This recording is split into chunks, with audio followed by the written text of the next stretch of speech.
O tema de hoje, o fechamento da porta da graça, porque a oportunidade é hoje. E eu já começo a introdução desse sermão aqui, falando algo para vocês.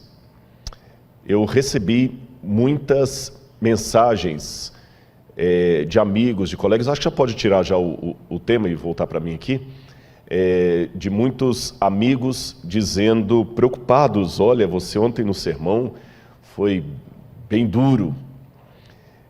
Como é que você vai reagir? Está preparado até para as pauladas que vão vir? Vão vir muita paulada. E principalmente alguns conhecendo que quem lida com o problema da depressão, às vezes pode até ter uma recaída devido a alguma lacração que vem aí, mas eu pensei bem, orei. E se a gente tem convicção da verdade que você está falando em Cristo, você não pode ter medo das consequências. Você tem que pedir a Deus para que o seu lado humano não atrapalhe a mensagem que você está transmitindo, mas não ter medo das consequências. É interessante que a escritora Ellen White fala de um momento chamado de pequeno tempo de angústia, em que o remanescente fiel, ao pregar a mensagem e ver o resultado que essa mensagem trará de perseguição, de afronta, de tortura, de desentendimento, esse remanescente ficará angustiado e se questionará emocionalmente: será que nós não fomos duros demais na mensagem que nós transmitimos? Será que nós não apertamos demais? Talvez deveríamos ter sido um pouco menos duros. Ora, se esse remanescente vai ter este sentimento na hora que a mensagem for dada e a reação vier contra eles, por que eu tenho que temer algo que pode acontecer hoje, que, em outras palavras, pode ser um treinamento para o que está por vir? Mas eu tenho uma boa notícia para você ao falar sobre o fechamento da porta da graça e esse tempo de angústia que nos aguarda. Na verdade, é uma boa notícia sobre o tempo de angústia. Em primeiro lugar, porque você não estará sozinho. Deus enviará os anjos para proteger você. Em segundo lugar, você estará em meio ao povo de Deus. E se você tem medo desse tempo de angústia, deixe-me dizer que você é apenas humano. Eu confesso que, não em contradição, mas admitindo o meu lado humano, perante o que eu acabei de falar aqui agora, nesse exato momento, eu várias vezes já perguntei a Deus: Senhor, será que eu estou pronto para a última crise que aguarda o teu povo? Será que eu estou preparado para a reação à mensagem que o Senhor quer que eu pregue? Será que eu estou preparado para enfrentar a perseguição do anticristo? Eu não tenho vergonha de dizer para vocês isso aqui, sabe por quê? Um pouco antes de eu subir para pregar, uma irmã veio falar comigo assim: olha, eu quero agradecer pelos vídeos que você tem publicado semanalmente lá no Rodrigo Silva Arqueologia. Eu acompanho todos, você filma com a sua biblioteca no fundo ali, e eu quero destacar uma coisa: você fala ali tão de ser humano para ser humano, e às vezes o que nós ovelhas precisamos é que os pregadores desçam um pouco do púlpito e se pareçam conosco. Eu louvei a Deus pelo testemunho dessa irmã. Sabe por quê? Numa das noites eu preguei sobre o que Deus fez quando estava no alto do Sinai. Ele desceu do Sinai e falou com Moisés: Moisés, faça um tabernáculo para que eu possa comer, viver e morar no meio do povo. Deus desceu do Sinai da glória dele. E esse ato de descer do Sinai foi mais emblemático ainda quando esse Deus se fez carne e habitou no meio de nós, sentindo as nossas dores, os nossos medos, as nossas frustrações. Imagina o que é passar a noite inteira orando a Deus para que o Espírito Santo o guie na escolha dos 12 apóstolos e entre eles aparecer um Judas Iscariotes. Eu sei que teologicamente tem uma questão se Jesus realmente chamou Judas ou apenas o aceitou. O fato é que Judas estava ali e numa das vezes Jesus falou: não vos chamei em número de 12. Sabe você, quando ora tanto a Deus pedindo um sinal, se você deveria fazer aquela faculdade, ir por aquele emprego, e Deus parece responder tudo positivamente e na hora H dá errado? Jesus passou a noite toda em comunhão com o Pai, e algo na escolha dele humanamente falando, saiu errado. Veio Judas. Já parou para pensar nisso? Ele sofreu as nossas dores. Tem um livro muito fantástico que eu sugiro você que leia, Por que Tenho Medo de Dizer Quem Eu Sou? Se eu não me engano, eu tenho que conferir, acho que é de Erich Fromm esse livro, eu não estou com certeza absoluta se é de Erich Fromm, mas o título é esse. Já li há muitos anos esse livro, Por que Tenho Medo de Dizer Quem Eu Sou? A essência do livro é que todos nós nos sentimos tão pequenos, e esse livro até explica o porquê da arrogância de alguns. A arrogância dele, na verdade, é apenas uma forma de mascarar o quão pequenininho ele se sente. Ele se sente tão pequeno que a maneira que ele tem de esconder a pequenez dele é sendo arrogante, ou apontando o erro do outro, porque assim o dele fica escondido. Então nós nos escondemos atrás de capas, photoshops, agora das fotos de internet, das coisas todas, porque eu tenho medo de dizer quem eu sou. Porque se você souber quem eu sou, você não vai gostar de mim, porque nem eu mesmo gosto de mim. Então eu me escondo atrás de maquiagem sobre maquiagem. E eu admito para os irmãos, como é difícil para você que é conhecido, que tem um programa na TV, não se permitir ser confundido com o personagem. E às vezes se esconder atrás do currículo vitae, através do Lattes. Eu fiz uma menção, é verdade, ontem, que eu tenho 2 doutorados e que eu não precisaria da igreja para me sustentar, mas não foi numa situação de arrogância, foi numa situação de responder àqueles que podem achar que a minha mensagem é apenas para ficar bem com a liderança da igreja, que eu estou vendido à organização. Foi nesse sentido que eu dei aquele exemplo. Mas tirando isso, eu sei que talvez o que vai mais me aproximar de você não é o currículo Lattes, não é o título. É você saber que o pregador tem a coragem de admitir, perante milhares que estão agora ligados conosco, que eu ainda luto com a depressão. Eu não tenho vergonha de dizer isso. Eu não vou ser arrogante ao ponto de dizer que as lacrações que virão sobre um vídeo que eu coloco ou um post no Instagram que não me afetam. Lacradores, parabéns, vocês conseguem o objetivo, porque me afetam. Dói. E confesso perante todos uma grande dificuldade que eu tenho. Eu luto todos os dias com isso. De às vezes anular 1000 incentivos por causa de uma lacração. É o meu defeito. Eu fico com raiva de mim por causa disso. É o meu espinho na carne. Mas eu peço força a Deus. E é esse Rodrigo que admite para você os seus problemas emocionais, que quando estuda a escatologia, que é a doutrina dos últimos tempos, e sabe o que vai acontecer com o povo de Deus e com essa terra, no chamado tempo da angústia de Jacó, eu confesso que tenho medo. E eu vou mostrar a você nessa noite por que eu tenho medo. Eu vou mostrar textos que talvez vão arrepiar você. Mas mesmo com medo, eu tenho uma palavra de conforto para dar para você e de esperança. E a minha mão trêmula para se unir à sua. Só para te dizer, você está com medo? O pregador também está. Mas se Jesus falou para ficarmos firmes nele, que ele vai cumprir a promessa, vamos ficar firmes com ele. Eu não estou aqui para apresentar para você a imagem de um super-herói. Eu estou aqui para apresentar a imagem de um pecador frágil como você, que quer ir para o céu e que precisa dos irmãos. Eu preciso dos meus irmãos. É essa a essência. É por isso que eu defendo tanto essa igreja. Não é por questão de CNPJ, de comodismo, de politicamente correto. É porque são os meus irmãos. Ai de mim se não fossem os meus irmãos. Eu vou contar uma coisa para você. Eu pedi uma lista que não chegou até mim. Ao vivo é assim que se faz.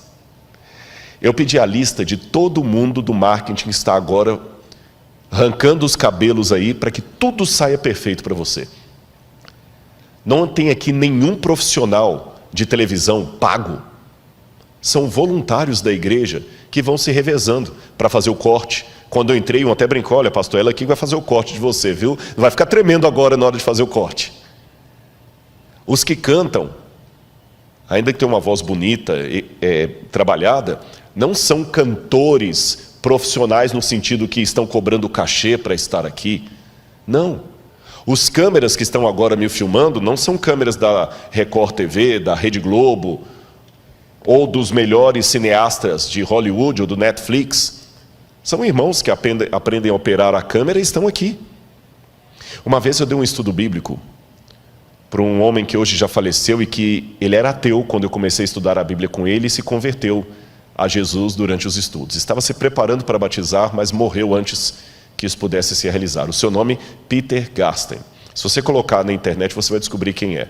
Um dos maiores iluminadores do Brasil. Tanto que quando ele morreu, saiu no Jornal Nacional, no Globo, a notícia: morreu o mago das luzes. Alemão. Quando ele veio estudar a Bíblia comigo, ateu, a primeira coisa que ele falou é o seguinte: eu quero um mapa e um atlas. Eu quero um atlas e uma linha cronológica da Bíblia. E falava muito de Schopenhauer. E uma vez que eu levei o Peter à igreja, eu tive duas situações interessantes com ele. Uma quando eu levei a igreja pequenininha, lá em Areal, no Rio de Janeiro. Eu ia pregar e tinha uma irmã passando a lição de escola sabatina. Ele falou: ela é a pastora da igreja? Eu falei: não, uma irmã passando a lição. E tinha um outro cantando, e aquele é pastor? Não. Eu falei: o pastor não está aqui hoje, eu que vou pregar. Ele falou: mas todo mundo participando sem nenhum pastor? Eu falei: exatamente, na igreja adventista é assim, todo mundo participa. O púlpito é ocupado pela mulher, pelo juvenil, pelo homem, pelo adulto, pela criança, pelo idoso, pelo leigo. É lógico que numa igreja grande como esta aqui, é mais difícil ter oportunidade de púlpitos. Mas numa igreja local, quem se lembra durante a semana eu expliquei o que é distrital para os adventistas, o pastor cuida às vezes de 10, 15 igrejas, 12 igrejas, ele não é onipresente. Então quem cuida da igreja na ausência dele é um ancião, é um líder, tem escala de pregação. O meu primeiro sermão na igreja eu tinha 14 anos. E o Peter falou algo que nunca mais eu esqueci. Ele falou: vocês têm aqui a democracia da liturgia. Eu falei: é isto mesmo. Já que se fala tanto em inclusão hoje, quer maior inclusão do que esta? Quando o NASP tem um coral cantando aqui à frente, e o pastor Douglas sabe disso, porque não é o primeiro internato que ele trabalha. Quando eu conheci, ele trabalhava no outro NASP lá de Engenheiro Coelho. Depois de lá ele foi para outro canto, fez doutorado, foi para o sul do país, e voltou para São Paulo de novo, para ser diretor de escola. Quando você tem um coral bonito cantando aqui à frente, naquele coral tem o filho de um mega empresário riquíssimo e a filha de uma lavadeira, todo mundo cantando juntinho ali do mesmo jeito. No Desbravador, está lá o filho do empresário riquíssimo e o filho da lavadeira e o filho da pessoa que está até desempregado, todo mundo junto ali. Todo mundo participa. Não estou querendo enfeitar a realidade para você. Na igreja também tem problemas. E se eu estou falando para alguém que fala que não quer vir para a igreja porque tem muita gente com defeitos aqui, venha, tem espaço para mais 2, 3, 4. Se você não quer vir porque tem gente hipócrita, venha, tem espaço para mais gente. Não enxergue a realidade com óculos cor-de-rosa. Tem problemas muito sérios aqui, isso é um hospital.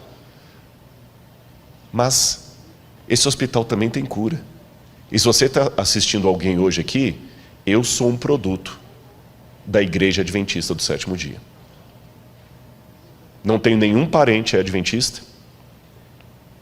Paguei pesado um preço para vir para essa igreja, fui expulso de casa, humilhado, tive que dormir de favor na casa dos irmãos. E eu vou falar agora que essa igreja não presta? O que eu faço com o irmão que me deu abrigo quando a minha família me botou na rua? O que eu faço com aquela irmã que chegava todo dia lá com a pasta de dente? O que eu faço com aquela irmã piedosa, semi-analfabeta, que todo sábado está lá certinho na igreja e todo final do mês ela está dando o dízimo dela na igreja? Se eu falar que a igreja não presta, eu estou falando que aquela irmã não presta. Esse é o povo de Deus, e é contra esse povo de Deus que o diabo está se levantando. E uma grave crise aguarda o povo de Deus. E a lista que não veio é justamente todo mundo que está atuando, mas eu quero aqui prestar o meu agradecimento aos anônimos que limparam a igreja para que a gente estivesse aqui, que estão operando as câmeras, que colocaram as flores. Deus seja louvado pelos irmãos que Ele me deu. Deus seja louvado. Como eu falei, tem problemas? Tem. A igreja às vezes é como a Arca de Noé. O mau cheiro dos animais você só aguenta por causa do dilúvio que está lá fora. Mas ainda assim, é melhor dentro da arca. E quando eu digo animais, é bom eu dar uma olhadinha se não sou eu um dos mal cheirosos. Eu me olho no espelho, eu já sei os problemas que eu trouxe e eu peço que Deus às vezes não me use como propaganda dele. Entendeu? Essa igreja será sacudida, porque o inimigo tem ódio da igreja. E é por isso que eu vou falar do tempo de angústia. Olha essa mensagem que eu quero colocar para você aqui. Você por acaso já ouviu falar no pecado contra o Espírito Santo? Eu acho interessante como é que alguns temas desapareceram do púlpito nos últimos tempos. Você ia fazer antes um JA, a pergunta dos jovens era: pastor, será que eu cometi o pecado contra o Espírito Santo? Um medo. Hoje eu não vejo essa pergunta mais, sumiu. Ninguém nem pergunta mais. O que é pecado contra o Espírito Santo? Parece que ninguém mais comete isso, não tem mais medo disso. Coloca de novo na tela o texto que eu quero ler para vocês. De acordo com a Bíblia e a realidade, chega um ponto na vida em que certas características estão até tal ponto implantadas em nosso caráter, que as situações novas só conseguirão arraigá-las ainda mais em nós. Esta é uma das nossas tragédias como seres humanos. Olha o que diz o livro de Ezequiel, capítulo 3, verso 23. Mas quando eu falar contigo, abrirei a tua boca e lhes dirás: assim diz o Senhor Deus, quem ouvir, ouça, e quem deixar de ouvir, deixe, porque eles são casa rebelde. O que a Bíblia está dizendo aqui? Se você sair do livro de Ezequiel e entrar no livro do Apocalipse, você verá um texto muito parecido. Continue o justo na prática da justiça e o injusto na prática da injustiça. Ou seja, o pecado contra o Espírito Santo é, em outras palavras, uma situação que a pessoa chega na vida de tal resistência à voz de Deus, que o Espírito Santo já não fala mais no seu coração. E quero dar uma notícia muito trágica para você nessa noite. O pecado contra o Espírito Santo pode ser cometido em vida. Normalmente, as pessoas só têm a sua situação definitivamente resolvida para a salvação ou a perdição quando ela morre. Porque a Bíblia fala: ao homem está ordenado morrer uma única vez, e depois disso, o juízo. Então, enquanto eu estou vivo, eu posso ganhar ou perder a minha salvação. Hoje eu estou em Cristo, mas eu posso amanhã apostatar e abandonar a Cristo. Ou alguém que hoje está apostatado pode reencontrar com Cristo. Agora, quando morre, acabou. Não tem mais o que fazer. Não tem mais o que fazer. Tanto é que, uma vez um jovem perguntou a um rabino em Israel: mestre, qual é o melhor dia para eu entregar a minha vida a Deus? Ele falou: o último dia antes da sua morte. Mas eu não sei quando eu vou morrer, então faça isso todo dia. Porque depois que morre não tem mais chance. Só que há alguns casos especiais que a pessoa consegue, infelizmente, selar o seu destino ainda em vida. Sabe que os especialistas em saúde mental falam de alguns psicopatas como sendo pessoas que perderam completamente o senso de moralidade, de arrependimento. Ele já não tem mais arrependimento, ele não tem mais crise de consciência, ele não tem nem remorso. Para ele, matar uma criança depois e esquartejá-la é tão comum como para você escovar os dentes. Você não fica com crise de consciência porque escovou os dentes. Para um psicopata é a mesma coisa. Eu não sou especialista em saúde mental, mas do ponto de vista teológico eu posso dizer que algumas pessoas conseguem atingir no plano espiritual uma situação de psicopatia espiritual. Nem eu, nem você podemos legislar e falar: é aquele ali, é aquele. Nós não sabemos. Mas infelizmente há algumas pessoas que o Espírito Santo já não atua mais nelas em vida. Judas Iscariotes é um exemplo desse. Judas Iscariotes é um exemplo desse. Jesus lutou com ele até na quinta-feira da Santa Ceia, ali. Mas quando ele já saiu tomado pelo diabo de tal maneira que já não tinha mais retorno. Há outros casos também que o Senhor rejeitou e aquela pessoa não teve mais retorno. Mas note, o pecado contra o Espírito Santo não é um ato que vem da parte de Deus, ele é unilateral. É uma rejeição a tal ponto da pessoa que a voz do Espírito não é mais ouvida.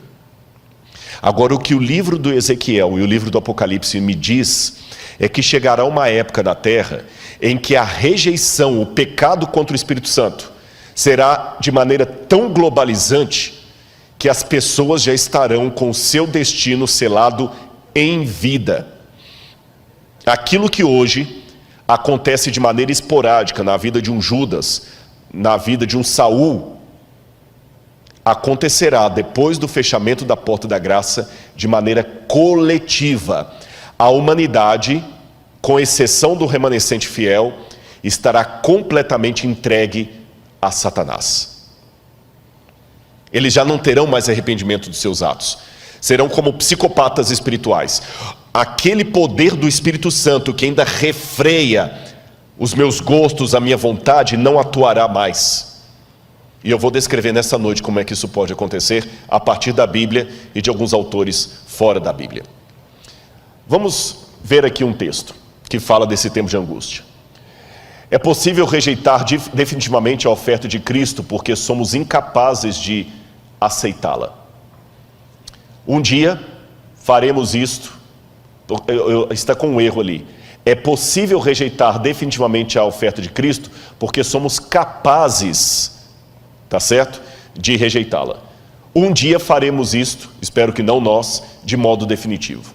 Olha o livro de Daniel, capítulo 12, versos 9 a 10, que diz: vai, Daniel, porque essas palavras estão fechadas e seladas até o tempo do fim. Muitos serão purificados e embranquecidos e provados, mas os ímpios procederão impiamente, e nenhum dos ímpios entenderá, mas os sábios entenderão. O Apocalipse fala praticamente a mesma coisa no capítulo 22, versos 10 a 12. Então me disse ele: não seles a palavra da profecia desse livro, pois o tempo está próximo. Continue o injusto a praticar a injustiça, continue o imundo na imundícia, continue o justo a praticar a justiça e continue o santo a santificar-se. Eis que venho em breve. Você percebeu a mensagem da Bíblia? Chegará um tempo em que as pessoas estarão de tal maneira numa posição de rejeição à graça de Deus que o Espírito Santo não vai mais conseguir falar ao seu coração. A Bíblia profetizou isso. É uma rejeição de tal maneira que não tem mais o que ser feito por essas pessoas. Isso é chamado na Bíblia de o tempo de angústia. Olha aí na sua tela. O tempo de angústia, segundo a Bíblia Sagrada, é uma época em que a humanidade rejeitará de maneira coletiva e definitiva o Espírito Santo de Deus. Quero que você leia comigo agora o texto de Jeremias, capítulo 30, versos 5 a 7. Jeremias, capítulo 30, versículos 5 a 7. Preste atenção no que diz a palavra de Deus. Assim diz o Senhor: ouvimos uma voz de terror, um grito de medo e não de paz. Perguntem e vejam se um homem pode dar à luz a uma criança. Por que então vejo esses homens todos com as mãos na cintura, como se fossem uma mulher que está dando à luz?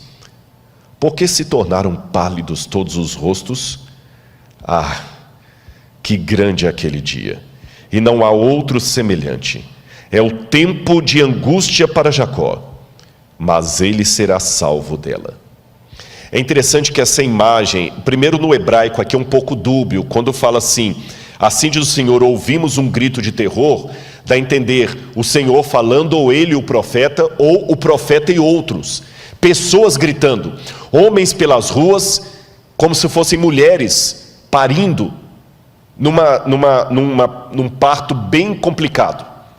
É interessante que essa imagem de uma mulher dando à luz a criança sempre é emblemática para falar do fim dos tempos. A mulher de Apocalipse 12, ela está gritando com dores de parto para dar à luz.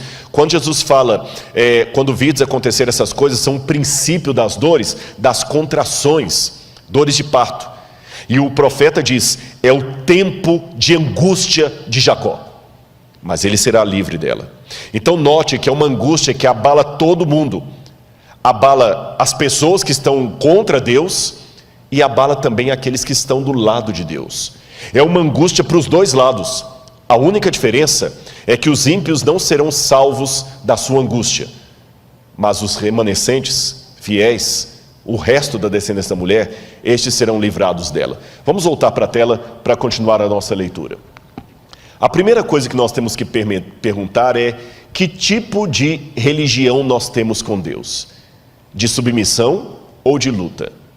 Se há luta, como Deus luta? Um Deus que luta e prepara para a guerra, como é isso? Eu quero explicar para você como é que funciona tudo isso aí. Se você pegar assim ao pé da letra, o que significa a palavra Islã, por exemplo? Islã, em árabe, significa submissão a Alá, submissão a Deus. Um significado de nome bonito. Quando a pessoa fala, eu sou um islâmico, eu sou um muçulmano, ele está dizendo, eu me submeto a Alá, eu me submeto ao meu Deus. Agora vamos pegar a raiz do cristianismo. Nós somos descendentes espirituais do judaísmo, que por sua vez vem de Israel. E o que significa Israel? Israel é uma composição de 3 palavras hebraicas: Ish, que é homem, Ra, que é luta, briga, El, que é Deus. Israel, o homem que briga com Deus. Olha, se falar por beleza, sonoridade do significado, é muito mais bonito dizer que você pertence ao Islã do que a Israel. Troque a palavra pelo significado. Qual a sua religião? Eu sou da religião dos que se submetem a Deus. E você? Eu sou da religião dos que brigam com Deus e prevalecem. Parece que Islã é mais bonito. Por que a Bíblia revela não o Deus apenas que submete, subjuga, mas o Deus que luta? É simples, por várias razões. Em primeiro lugar, Deus nos quer de maneira voluntária e não de maneira forçada. Por isso que Ele luta conosco, porque sabe que nós resistimos. E às vezes para o nosso bem Ele tem que nos segurar. Você já viu uma situação de uma criança tendo que tomar uma injeção dolorida, bezetacil, e como o pai tem que segurá-la? E quando o pai segura aquela criança, o que acontece? Ela se debate com o pai. Mas por amá-la, o que ele faz? Ele luta com ela, ele segura, por amor. Quando uma criança, às vezes o avião está para aterrissar e ela não quer ficar na cadeira quieta, quantas vezes a mãe tem que segurar a criança aqui, porque está com turbulência, para o bem dela, ela resiste. Quem não é pai, quem é insensível, fala assim, gente, taca um sonífero nessa criança aí que ela dorme o voo todo e o pai ainda tem sossego. Mas o pai que ama, prefere uma noite de insônia, mas ele luta ali com o filho. Quem é pai de primeira viagem já não teve a situação de passar uma madrugada toda lá e a criança não quer dormir. Quem não tem um sentimento paterno fala simples, gente, pega um pouquinho de sonífero, coloca na aguinha, dá para a criança que ela dorme a noite toda. Mas quem ama não tem coragem de fazer uma coisa dessa. Ele prefere lutar. Quem não ama quer dar o sonífero para ficar livre da criança e ter uma noite de sono. Quem ama, luta. E ele luta com a criança ali que não quer dormir. Ele luta com a criança que não quer ficar na cadeira. Ele luta com a criança que não quer tomar injeção. É assim que Deus luta conosco. Mas tem mais um outro motivo por que Deus luta conosco. Primeiro, já falei, nós somos voluntariosos. Nós não queremos a injeção da cura. Nós não queremos ficar quieto na lei de Deus. Nós não queremos dormir à noite. Mas além de lutar conosco, como uma mãe ou um pai luta com o seu filho, Deus também luta porque Ele sabe que nós estamos enfrentando o grande conflito entre as forças do bem e do mal. E como você treina um soldado para o conflito? Jogando baralho com ele? Como um soldado é treinado? Não sei se eu estou falando para alguém que teve vida militar. Você joga o camarada dentro de uma barraca e taca gás lacrimogêneo lá dentro. É como aquele filme lá do Bop, né? Pede para sair. Por quê? Porque na guerra não pode ter frescura. Na guerra não pode ter, eu não como esse pão. Na guerra você sobrevive do jeito que estiver, ou você vai morrer. Não dá para ficar desesperado, você tem que ser frio. E a melhor maneira de treinar alguém para uma guerra é colocando-o em situação de guerra. Como é que se treina um lutador de boxe para ganhar um campeonato de boxe? É lutando com ele, é dando pancada na cabeça dele, para ele aguentar a pancada do adversário. Então, meu irmão, você está ganhando pancada atrás de pancada, Deus está treinando você para o grande conflito. Eu vou contar uma historinha para você, infantil. Mas se Jesus contou historinhas infantis, como as parábolas, que se tornaram teses de doutorado, que a parábola é infantil. Uma mulher tinha 10 moedinhas, perdeu uma moeda, encontrou, varreu a casa, encontrou e foi comemorar com as amigas. Quer historinha mais infantil do que essa? Essa história chega a ser mais simplória do que as fábulas de La Fontaine. Mas na simplicidade da parábola infantil de Jesus, que riqueza de detalhe. Eu já vi tese de doutorado sobre essa parábola de Jesus. Então vou imitar o mestre. Vou contar uma parábola para você.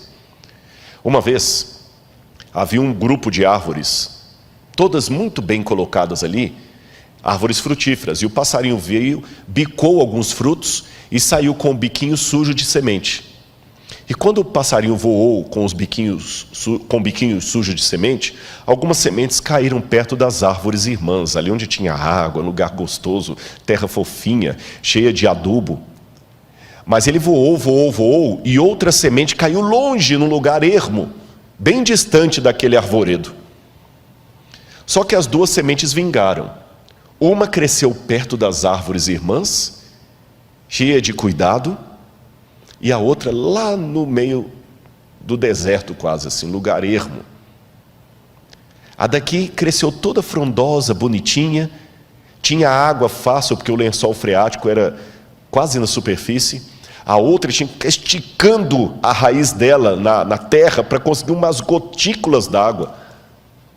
A daqui estava num lugar protegido. A de lá não. Quando ela começou a crescer, passou um tropel de cavalos ali de uma caravana e a quebrou. Quase ela morreu. Ela teve que crescer toda torta, toda cheia de cicatrizes. E a outra aqui toda protegida. Passou um tempo e veio um lenhador. E por ironia da vida, cortou todas as árvores daquele arvoredo, menos a caçula. Deixou. E agora, à distância, sem o arvoredo impedindo a visão, uma árvore daqui ficava olhando a irmã do outro lado. Uma cheia de cicatrizes e machucados, e a outra frondosa e bonita. Armou-se uma tempestade. Vento soprou, raios, trovões, chuva ácida. Para a árvore que estava acostumada com tantas pancadas, foi mais uma brisa. A outra foi derrubada na primeira ventania. Deus conhece a vida melhor do que eu e você. Se Ele está deixando você apanhar e ter cicatrizes, Ele está preparando você para algo melhor. Eu vou confessar para você. Eu não sou masoquista, não gosto de sofrimento. Não entenda que você está diante de um masoquista. Mas eu confesso perante a igreja que eu já dei graças a Deus por algumas dores que eu passei, inclusive essa da depressão. Me tornou mais compreensível para lidar com algumas pessoas. Minha pregação mudou. Minha abordagem mudou. Então, e eu fiquei mais resiliente para algumas coisas. Se o Pai está dando pancada em você, Ele está treinando você para a luta. Se o Pai está jogando você dentro de uma barraca e colocando gás lacrimogêneo lá dentro, é porque Ele sabe que o inimigo não terá piedade. Deixa o general treinar você. Israel, lutamos com Deus. Por isso que ele esteve à beira do caminho querendo matar Moisés. Não é porque Deus é um assassino. É por isso que ele deslocou a coxa de Jacó. Não é porque Deus é um sádico. é porque Ele está treinando você. E sem exageros, eu vou mostrar para você nessa noite o que significa a guerra que nos aguarda. E eu sei que há crianças aqui nos assistindo, mas eu peço a Deus que transforme essa mensagem de tal maneira que até as crianças sejam atingidas por ela, porque o programa Evidências não é feito com a linguagem infantil, de jeito nenhum. E o tanto de criança que assiste, você pode olhar sempre no Instagram, estou colocando foto de criança. Então, se Deus pode transformar o Evidências para atingir crianças, Deus vai usar essa mensagem para atingi-los, mesmo porque, se eu entendo bem da profecia, no fim dos tempos, quando a liberdade for tirada, são as crianças que serão usadas para pregar no nosso lugar. Então vamos lá. Olha a perseguição vindoura. Apocalipse capítulo 13, versos 6 a 7, 15 a 17, fala do que o anticristo vai fazer. Foi-lhe dado poder para guerrear contra os santos e vencê-los. Foi-lhe dada autoridade sobre toda tribo, povo, língua e nação. Todos os habitantes da terra adorarão a besta. Aquele que tem ouvidos, ouça. Se alguém há de ir para o cativeiro irá. Se alguém há de ser morto à espada haverá de ser morto. Porque aqui está a perseverança e a fidelidade dos santos. Foi-lhe dado poder para que fossem mortos todos os que recusassem adorar a imagem, como obrigou a todos, pequenos e grandes, ricos e pobres, livres e escravos, a receberem certa marca na mão direita ou sobre a testa, para que ninguém pudesse comprar nem vender, senão aquele que tivesse a marca, que é ou o nome da besta, que é, ou o número do seu nome. Apocalipse 13. Deixe-me dizer uma coisa para você aqui. Eu não vou, até pelo horário, eu não vou poder explicar todos os detalhes para você. Algumas coisas eu tenho falado em doses homeopáticas, seja nos vídeos que eu apresento na internet, seja no programa Evidências que eu já anunciei para vocês, que vai ser sobre o Apocalipse, mas aqui eu vou falar apenas algumas coisinhas para colocar você para pensar. As pessoas quando me perguntam, Rodrigo, será que nós estamos vivendo os últimos tempos, etc., eu digo assim, uma coisa que os adventistas aprenderam é não marcar mais data para a volta de Jesus. Por outro lado, há coisas acontecendo tão sérias que eu digo que o mundo é como alguém cardíaco. Quando você tem um cardíaco na família e ele tem uma dor forte no lado esquerdo do peito, pode ser uma dor muscular, até gases podem provocar a dor no lado esquerdo do peito. Mas se você sabe que ele é cardíaco, você não arrisca. Você coloca o remédio debaixo da língua e leva para o primeiro hospital. E você pode chegar no hospital e descobrir que era só uma dor muscular, que não era nada sério, ou que ele estava realmente infartando. Profeticamente falando, o mundo está cardíaco. E no exato momento que eu estou falando com você, eu estou vendo dores muito fortes no lado esquerdo do peito. Já houve outras na história que eram apenas dores musculares. Essa também pode ser muscular. Pode ser que eu esteja falando isso aqui para você e as crianças que estão aqui me assistindo, amanhã subam ao púlpito e eu já esteja velhinho também assim, com dificuldade até de locomover e Jesus não voltou. Pode ser. Mas usando a ilustração que eu acabei de mencionar, também é provável que possa ser um infarto escatológico do planeta Terra. Na dúvida, vale o mesmo procedimento. Não vou arriscar. Eu ouvi uma frase essa semana que teria sido citada por um grande teólogo nos Estados Unidos, do pastor Elias Brasil, e quem me disse essa frase foi o pastor Gilson. Que o pastor Elias Brasil teria mencionado, olha, que ele perguntou para todos, vários teólogos, você acha que nós estamos vivendo os últimos tempos? E o doutor Elias Brasil, que é um intelectual de primeiro calibre, que não é de falar coisas apenas assim por achismo, ele teria dito mais ou menos assim. Se eu não citar exatamente, eu vou parafrasear. Amigo Gilson, eu acho que nós já estamos agora por conta do relógio de Deus, porque pela profecia, o tempo já foi. Trocando em miúdos, eu me surpreendi quando eu li Zygmunt Bauman, que não é um evangelista, não é um cristão conservador, ele já morreu. É um dos sociólogos mais respeitados. Na maratona que nós vamos fazer aqui no dia 10 de outubro, depois nós daremos mais detalhes da maratona, eu vou falar sobre Zygmunt Bauman e a sociedade líquida. Quando ele anunciou, o mundo precisa de um governo único, e o Papa Francisco é o único com capacidade de ocupar esse cargo, aquilo eu falei, interessante isso. Você sabe que nós temos hoje, porque o Apocalipse fala algo que a gente fica pensando, como é que isso aqui vai se cumprir? Como é que vai se cumprir? Eu várias vezes me perguntei, quando eu estudei a Bíblia com os adventistas, como é que vai ser isto, que o anticristo vai colocar o mundo inteiro sendo obrigado a cumprir uma lei? Isso é impossível. E mesmo hoje a gente pergunta assim, nessa rivalidade, eu acabei de ver uma mensagem agora da ONU, o presidente Bolsonaro falou algo lá, o Trump falou algo, depois veio o Emmanuel Macron e desfez tudo o que o Bolsonaro falou. Mesmo assim, criticou a China, porque vocês sabem que a China está sendo acusada de ter até campo de extermínio, ou campo de concentração com muçulmanos. Estão questionando a China de desrespeito aos direitos humanos. O outro está questionando a China da questão do Covid.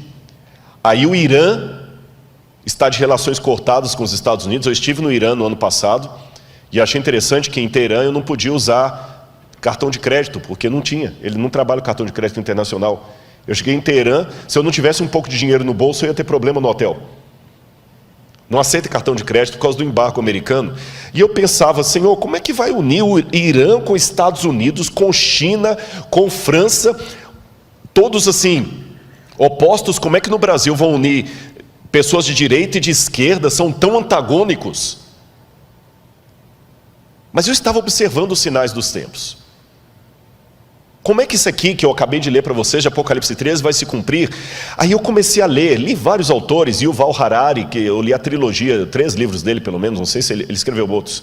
Eu escrevi o Homo Sapiens, eu li o Homo Sapiens, Homo Deus e Lições para o Século XXI. E quando eu li Yuval Harari dizendo que o futuro vai ser uma época pós-trabalho, em que as pessoas serão controladas por algoritmos, e eu me lembrei que o Apocalipse fala o seguinte, aquele que tem entendimento, calcule o número da besta. E a palavra calcule no grego ali, não é você ficar fazendo conta com letra para saber qual nome vai dar 666.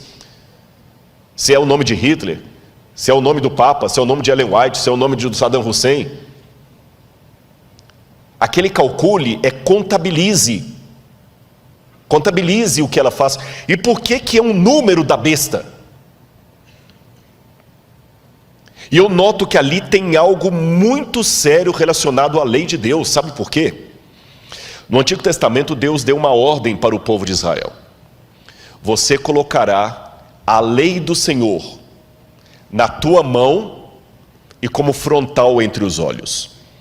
Eu não sei se você já viu alguma cena de Israel, que tem o judeu orando lá no monte, no Muro das Lamentações, e ele fica orando lá, né? Baruch haba Beshem Adonai Eloheinu melech. Ele fica orando lá no Muro das Lamentações, e aqui ele tem uma caixinha preta na testa, e ele amarra aqui no braço. Hoje os judeus colocam no braço esquerdo. Ele coloca um outro, o que está ali? Ali está o Shema Israel, Adonai Eloheinu, Adonai Echad.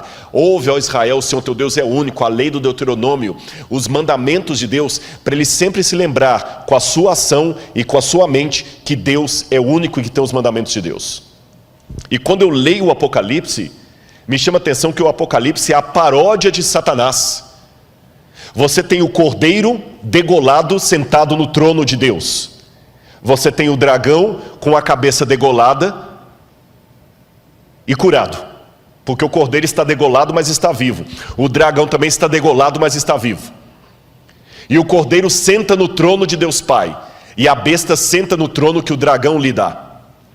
E o cordeiro coloca o seu selo sobre os 144 mil, e a besta coloca a sua marca na testa.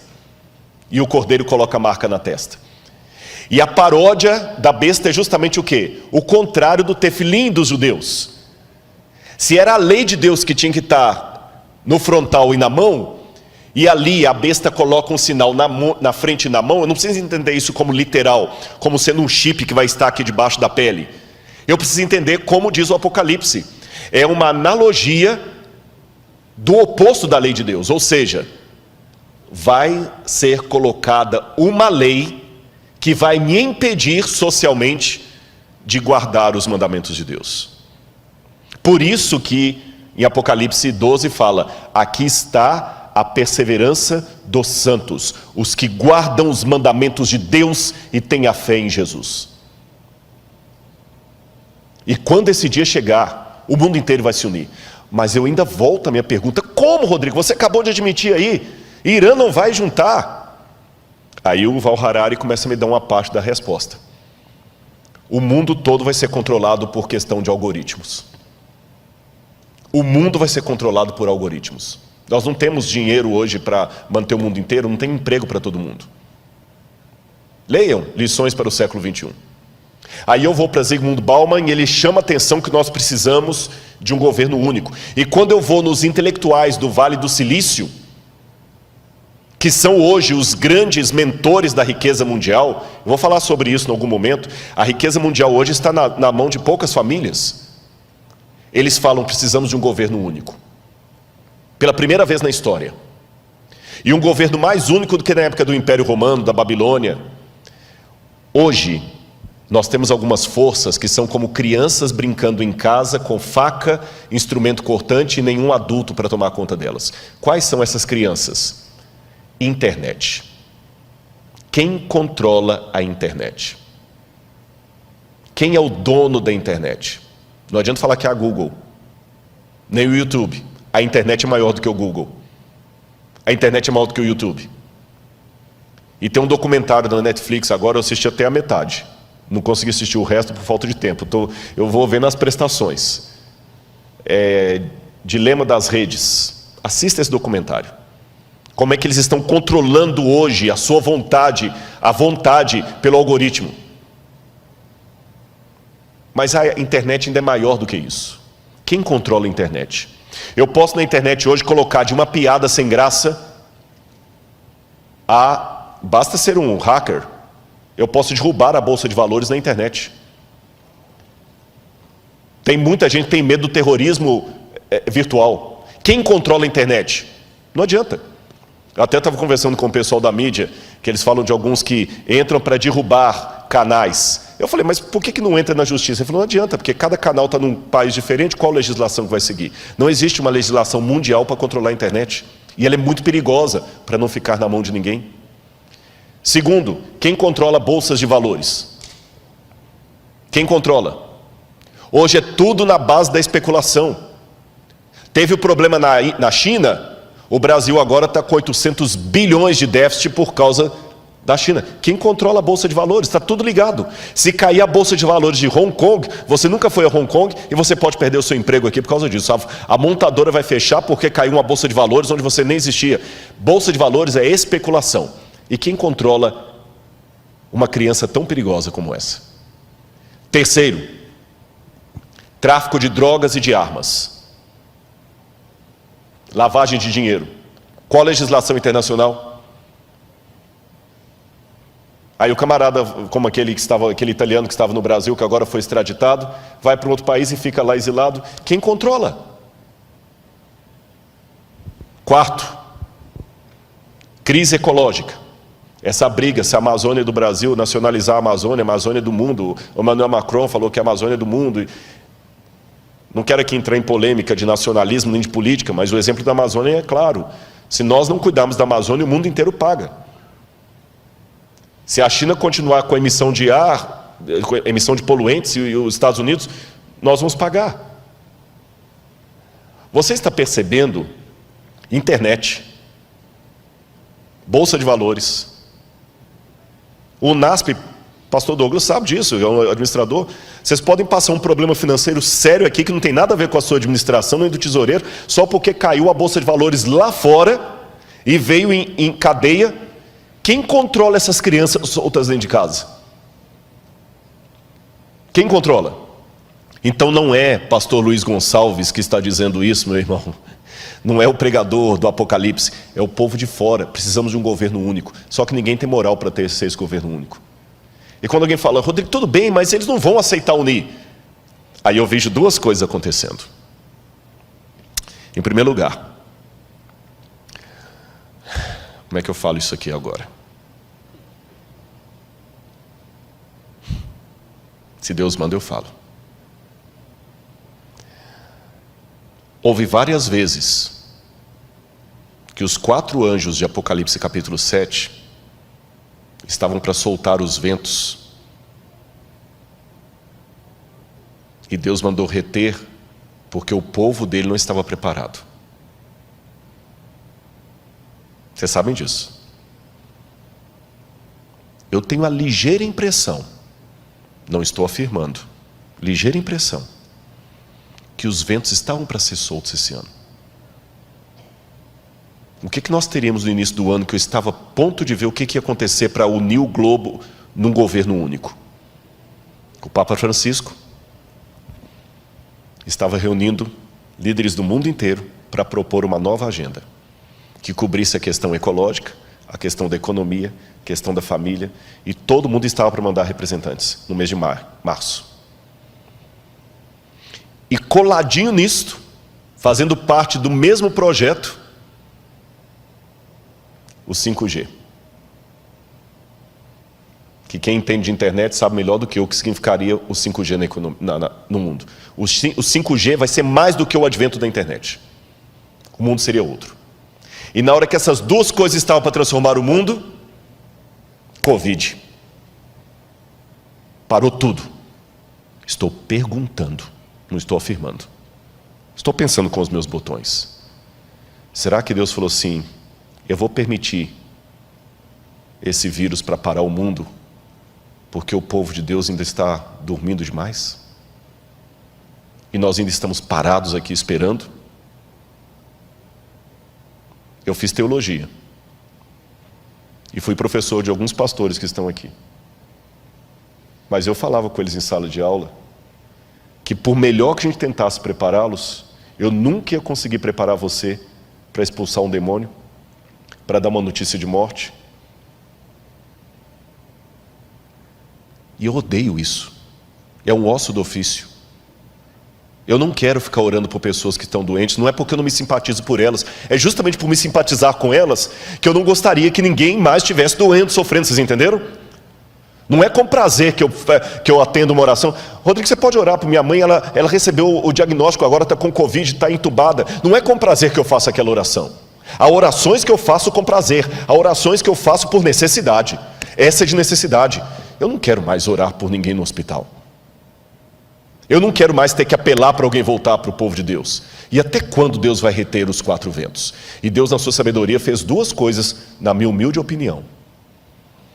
Ele retardou os planos do 5G, retardou a união global do Papa e mostrou para você que ainda está incrédulo que o mundo pode, a despeito das diferenças políticas, se unir em torno de um mesmo propósito. Seja de esquerda ou de direita, está todo mundo usando máscara.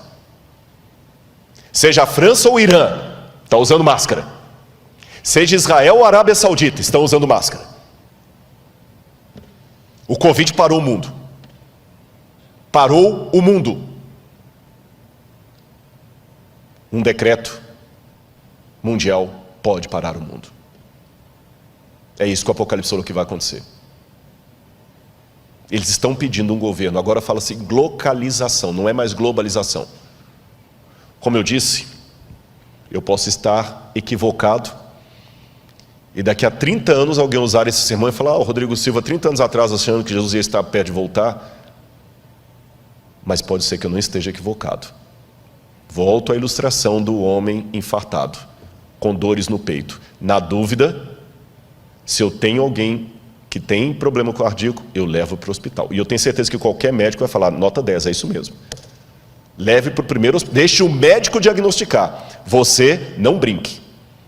Como eu não sou especialista em história mundial, eu não brinco, eu corro.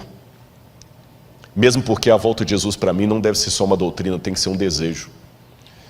Agora, como é que eu posso entender o tempo de Augusto? Alguns teólogos pensam que seria o sofrimento de Israel no ano 70, eu não acredito assim.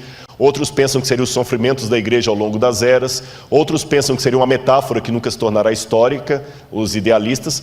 Outros, eu estou entre eles, pensam que será um caos mundial no governo do anticristo. Tanto aqueles que são pós-tribulacionistas, que acreditam, como eu, que Cristo voltará depois da tribulação para buscar o seu povo, e aqueles que são pré-tribulacionistas, acham que Jesus vai arrebatar a igreja. Mas deixe-me mostrar que essa é uma crença antiga. Eu vou mostrar algumas imagens para vocês. O Didaquê, ou Didaquê, que é o ensino dos 12 apóstolos, um documento cristão do 2º século, já dizia: quando a ilegalidade aumentar, eles vão odiar, perseguir e trair uns aos outros. Então o enganador do mundo aparecerá reivindicando ser o Filho de Deus. Ele fará sinais e maravilhas, e a terra será entregue em suas mãos. Ele fará coisas iníquas que não foram vistas desde o início do mundo. Então a humanidade entrará no fogo da provação, e muitos serão levados a tropeçar, e muitos perecerão, mas aqueles que perseverarem em sua fé serão salvos da maldição. Ou seja, essa doutrina que eu estou mostrando para vocês agora não é modismo. Não é porque eu estou empolgado com o Covid e estou dizendo, é agora. Não é, sabe, eu acho que Apocalipse não pode ser, a hermenêutica do Apocalipse não pode ser a Folha de São Paulo, nem a revista Veja. Tem gente que fica vendo o Apocalipse sempre assim atrás, é agora. Não é isto, mas também não é o extremo de você não analisar com prudência os sinais dos tempos. O que eu estou falando agora e que está no livro Grande Conflito, já era dito há 2000 anos. Que Satanás fará parecer que Cristo veio. Ou seja, aquilo que eu leio no livro Grande Conflito gera o pensamento dos cristãos primitivos que conviveram com aqueles que conviveram com o que escreveu o Apocalipse. Não foi uma coisa inventada pelos protestantes do século XIX em diante, ou dos adventistas, ou whenever. Eu quero mostrar outra passagem para você. Se você pensa que é só adventista que pensa assim, você vai se surpreender. Veja isso aqui. O Dr. John Ladd, um dos mais famosos teólogos batistas, no seu livro The Blessed Hope, a Bendita Esperança, diz que a bendita esperança não é a libertação da tribulação, é a união com o Senhor em sua vida. Ou seja, John Ladd acreditava que Jesus voltará depois da tribulação e a igreja passará pela grande tribulação. Os irmãos católicos que estão comigo ligados nessa noite, olha o que diz o catecismo da Igreja Católica, nos parágrafos 675 e 677. Vou ler o Catecismo da Igreja Católica. O Catecismo é a versão oficial da Igreja Católica. Antes da segunda vinda de Cristo, a Igreja precisa passar por uma provação final que sacudirá a fé de muitos crentes. A perseguição que acompanha a sua peregrinação na terra revelará o mistério da iniquidade na forma de um engano religioso que é o anticristo, um pseudo-messianismo pelo qual o homem se glorifica a si mesmo no lugar de Deus e de seu Messias que veio em carne. Noutras palavras, o catecismo também me ensina que haverá um tempo de angústia, um anticristo que vai enganar ao mundo e perseguir a igreja. Está no catecismo. E os evangélicos? Vamos ver mais uma citação. Billy Graham. Eu ouvi o som distante de cascos e vi os cavaleiros do mal no horizonte de nossas vidas. Há sérios problemas à frente para o nosso mundo, para todos nós que vivemos nele. Será uma época de conflagrações nucleares, holocaustos biológicos e apocalipses químicos rolando sobre a terra, levando o homem à beira do precipício. A história vai fundo na batalha do Armagedon. Já vemos sua sombra rastejando sobre a terra. Você percebeu? Aqui não é uma doutrina adventista que eu estou apresentando. Ela é ecoada também pelos católicos, pelos evangélicos representados por John Ladd e por Billy Graham, que apesar de serem batistas, são respeitados em todas as igrejas, metodistas, presbiterianas. E para os adventistas do sétimo dia, eu vou citar um texto de Ellen White, uma das pioneiras dessa igreja, que está falando a mesma coisa que o catecismo. Ellen White está falando a mesma coisa do catecismo, a mesma coisa do Didaquê, a mesma coisa que diz Billy Graham. Veja o que diz Ellen White. Não há o que exagerar.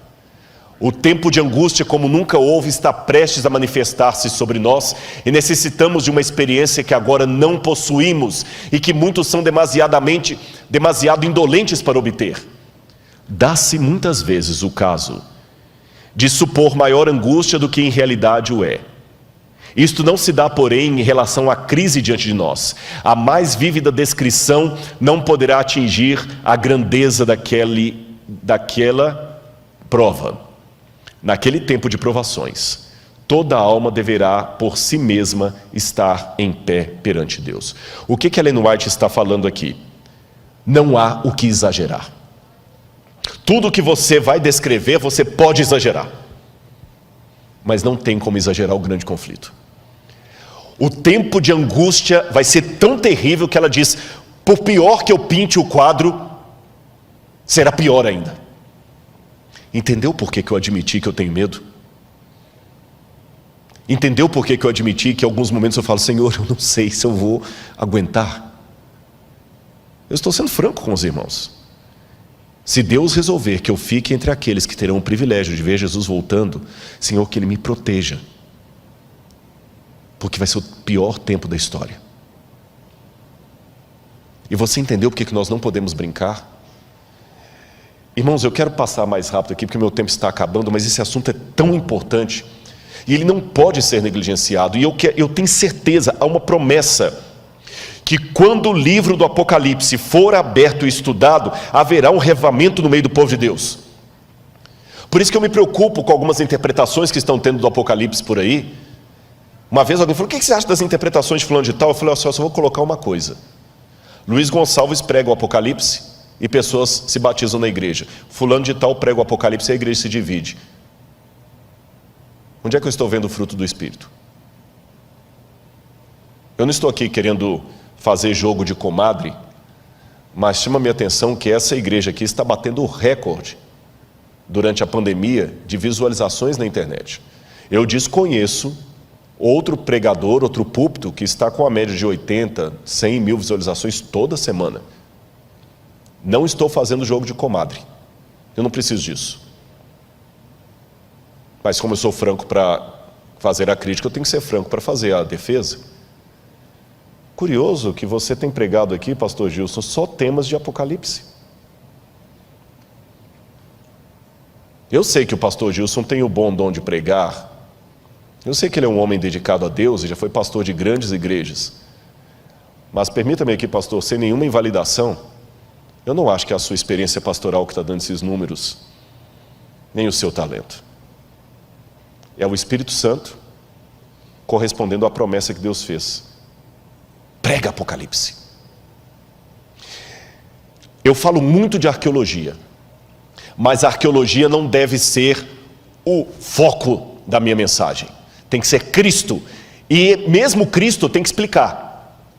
A mensagem tem que ser cristocêntrica, mas ela tem que ser teológica. Porque não basta apenas pregar Jesus. Que Cristo eu estou colocando no meio? Que Cristo? E as 3 mensagens angélicas eu tenho que pregar. Temei a Deus e dá-lhe glória, pois é chegada a hora do seu juízo. Caiu a grande Babilônia. E se alguém adorar a besta e a sua imagem, vai receber a sua marca. Eu não tenho que ter medo desses temas, mesmo que venha retaliação por falar essas coisas. Porque junto com a retaliação virá o que Deus já está cumprindo no seu ministério aqui. Pessoas vão se reavivar. Deixe-me mostrar mais uma coisa. E mesmo que eu passe um pouquinho do tempo hoje, mas eu quero contar com a sua paciência, porque esse assunto é importante. Seria isto, coloca no ar por favor, seria isto uma síndrome de vitimismo, falar de perseguição do povo? O vitimismo pode ser uma forma social de compensar a identidade de grupos religiosos inexpressivos. Ele está presente na linguagem que usam em sua cosmovisão. Então essa ideia que Deus vai perseguir a igreja, isso é vitimismo, será? Olha, pode deixar algumas imagens aí para a gente ganhar tempo? O mundo também duvidou que Hitler faria o que fez. A Alemanha tinha os melhores filósofos, a Alemanha tinha os melhores intelectuais. Ninguém em sã consciência acreditaria que a Alemanha com Hitler mataria 6 milhões de judeus. A Alemanha de Heidegger, pode voltar para mim aqui, a Alemanha de Goethe, do Fausto, a Alemanha de Wagner. A Alemanha é um país tão intelectual que a gente, quando faz doutorado em teologia, eu não falo alemão, mas eu fui obrigado a fazer uma prova de alemão para o doutorado. E quando eu perguntei ao meu professor, por que eu tenho que fazer prova de alemão? Ele falou assim, porque há coisas no alemão. Eu falei, muitos livros já estão em inglês. Ele falou, mas tem coisas em alemão que não se traduzem. O alemão é uma língua tão filosófica que você explica, você não traduz o alemão. O país mais intelectual do mundo, a Grécia moderna para mim, é a Alemanha. E esse país tão intelectual, das grandes universidades, Stuttgart, do Aufklärung, que é o iluminismo alemão, das expressões técnicas de Freud, a Alemanha de Nietzsche, foi a Alemanha que matou 6 milhões de judeus. E mesmo que alguém fala, você está culpando o povo? Não, mas um povo que era tão inteligente não percebeu que o Führer era um maníaco. E muita gente duvidou. Eu sei que é complicado falar de eventos finais, porque algumas coisas beiram a teoria da conspiração, e eu odeio teoria da conspiração. E parece teoria da conspiração, mas também parecia teoria da conspiração que Hitler houvera de fazer o que fez. Vamos voltar para o quadro. A verdade que seres humanos têm dificuldade de aceitar é que existem Hitlers em potencial em cada esquina do mundo. E qual foi a receita da maldade de Adolf Hitler? Já li vários livros sobre o nazismo, sobre a Segunda Guerra Mundial, e eu elenquei em 7 pontos a receita da maldade. Basta ter uma crise, um povo sem rumo, a Alemanha saiu destroçada da Primeira Guerra Mundial, uma índole má coletiva, a tendência, um marketing, você tem Leni Riefenstahl e você tem Joseph Goebbels, que foram os ministros da propaganda de Hitler, você tem Albert Speer, que teve o plano, um discurso de mentiras e sedução e o interesse de Satanás. É exatamente o que nós temos hoje. Nós temos uma crise, nós temos um povo sem rumo, nós temos uma índole má coletiva, nós temos um marketing promovendo coisas anticristãs e o povo de Deus batendo palma para isso, não tendo coragem de denunciar, participando, seguindo, dando like, fazendo parecer que tudo é a mesma coisa, até dividindo espaço na mídia, consumindo essas coisas. E tudo bem, e o marketing está aí. Nós temos um plano, nós temos discursos de mentiras, e nós temos um interesse de Satanás. Thomas Malthus, em 1798, o ano que marca o tempo do fim, ele fez uma profecia catastrófica, que o mundo ia entrar numa situação de fome, porque enquanto a população crescia em sentido geométrico, a produção de alimentos era em sentido aritmético, então teria mais gente do que comida, seria uma catástrofe. Hoje, inclusive, Thomas Malthus influenciou a teoria da evolução das espécies de Charles Darwin. Contudo, hoje as pessoas não acreditam mais na teoria de Thomas Malthus, porque nós temos mais produção de alimentos do que gente. Mas, porém, contudo, entretanto, todavia, há algumas pessoas que estão revendo os dados de Thomas Malthus. Eu quero apresentar uma pesquisa para você aí. Essa pesquisa foi feita por John Calhoun, nos anos 1960, chamada Halo Comportamental, da Behavioral Sync. Ele fez um exercício de sociologia, onde durante vários meses, ele colocou camundongos do tipo Norway Rats num cômodo, e ele percebeu como esses ratos, eu tinha um vídeo para mostrar, mas por medo de derrubarem a página, eu não mostrei esse vídeo. Onde ele mostra os ratos, como eles se comportam como seres humanos. Eu vou descrever para você o comportamento daqueles ratinhos na gaiola comportamental. Eles tinham as casinhas, os próprios ratos se organizaram para ter a rua, as fêmeas tinham uma relação monogâmica, vários ratos chegavam, a fêmea soltava o feromônio e a fêmea escolhia qual rato era que ele ia para acasalar, ela acasalava com o macho, os dois ficavam cuidando dos filhotes. Havia propriedade respeitada, os machos demarcavam com as fêmeas a propriedade dele com urina, ninguém passava ali, os ratos tinham as vias públicas, os ratos eram solidários, viviam bem. Aí o que começou a acontecer? Com o tempo eles começaram a diminuir, não a quantidade de comida, mas o local onde a comida era acessível. Só num cantinho que tinha comida.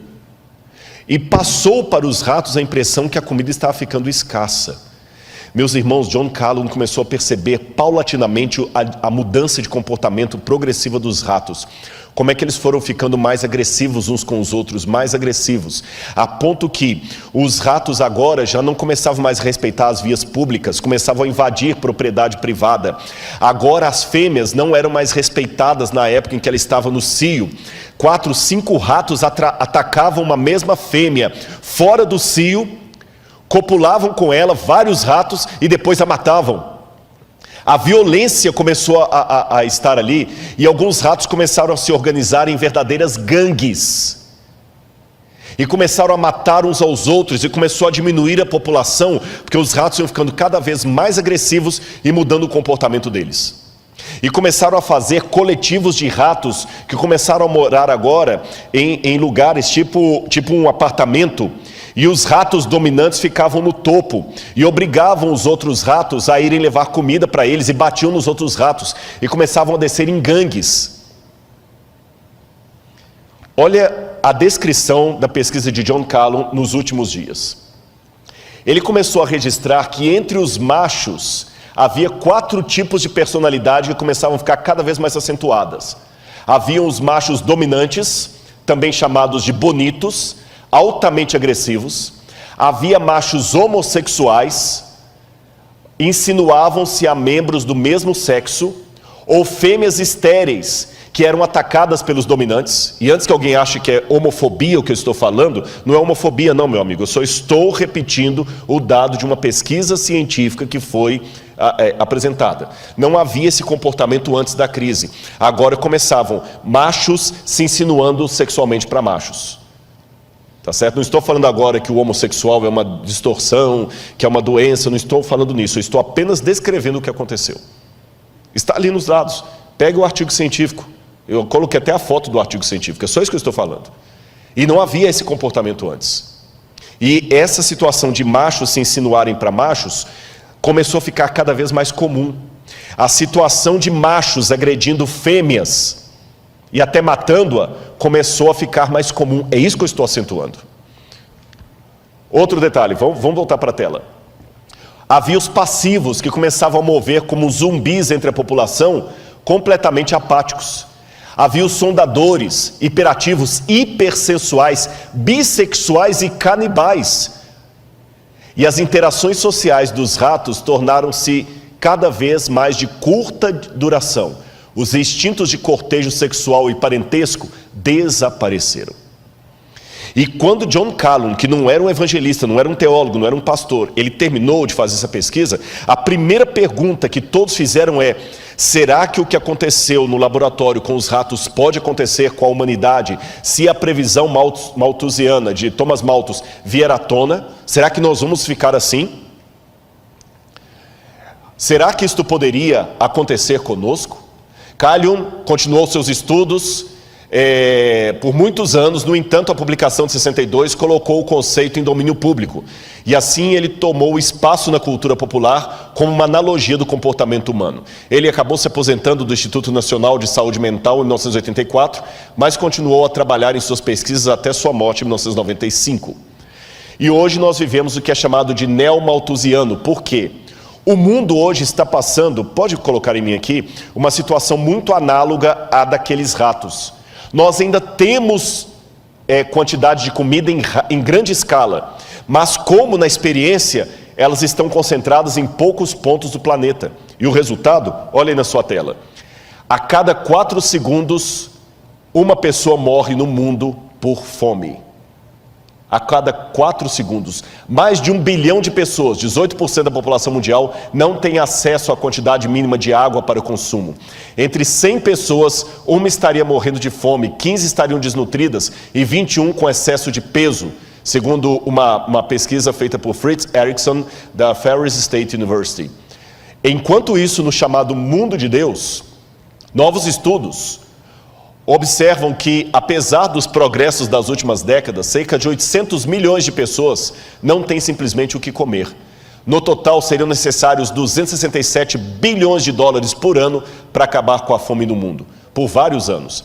Se você quiser acabar com a fome de uma vez só, quiser acabar com os problemas de saneamento, saúde e outros mais, eu precisaria de 1,2 trilhão de dólares por ano para acabar com a fome e com os problemas de desigualdades. Onde eu conseguiria 1,2 trilhão de dólares no mundo? Pode continuar com a tela.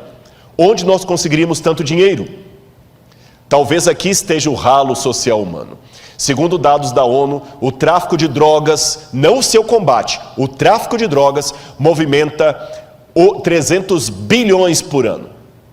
A prostituição é o segundo maior negócio do mundo, com cerca de 108 bilhões por ano. Volta para mim. O tráfico de drogas movimenta 300 bilhões por ano.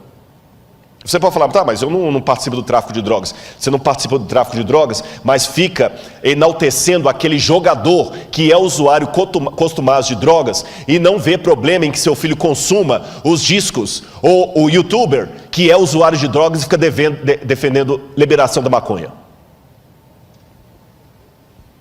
Esse youtuber também está ajudando, está contribuindo com os 300 bilhões de dólares que é gasto só com tráfico de drogas. Não pense no tráfico de drogas só no rei do morro, que está ali, no chefe do narcotráfico. Há tráfico de drogas correndo à torta e à direita, com um monte de pessoas midiáticas que defendem isso na mídia. Filmes que olham como tudo sendo normal. Está na hora dos irmãos voltarem a ser um pouco mais conservadores. Filmes como, até esqueci o nome, aquele de motoristas que ficam dirigindo para cima e para baixo. Velozes e Furiosos. Isso não é filme para cristão assistir. E não sejamos hipócritas, não é entretenimento, isso mexe com você. Você gostaria de morar num condomínio que aqueles motoristas loucos daquele filme ficam passando na rua em alta velocidade? Não. Então não deixe o seu filho ficar assistindo isso e aprendendo. E os joguinhos de internet que só incentivam isso. Eu conheço pais casados que às vezes a esposa está fazendo a comida lá e ele está jogando esses joguinhos violentos, cheios de coisa. Isso não é entretenimento para cristão? E quando é que a gente vai ter que dar a cara a tapa e falar que nós devemos voltar ao conservadorismo? Não ao tradicionalismo. Tradicionalismo é besteira. Mas um pouco de conservação não faz mal. E a promiscuidade que eu falei. Muitas mães acham lindinho vestir as meninas como Anitta. E se falar de modéstia cristã agora, você virou moralista, chauvinista, patriarcal. E ninguém fala contra essas coisas, mas está movimentando tudo aquilo ali. Vou mostrar mais dados. Coloca de novo aí. O terceiro lugar é ocupado pelos bancos, que movimentam cerca de 115 bilhões. Embora nem todo mundo mude, algumas entidades acumulam seus cofres até 800 bilhões em ativos. Em 2019, só para vocês terem uma noção, 2.153 bilionários tinham o equivalente a 60% do PIB mundial.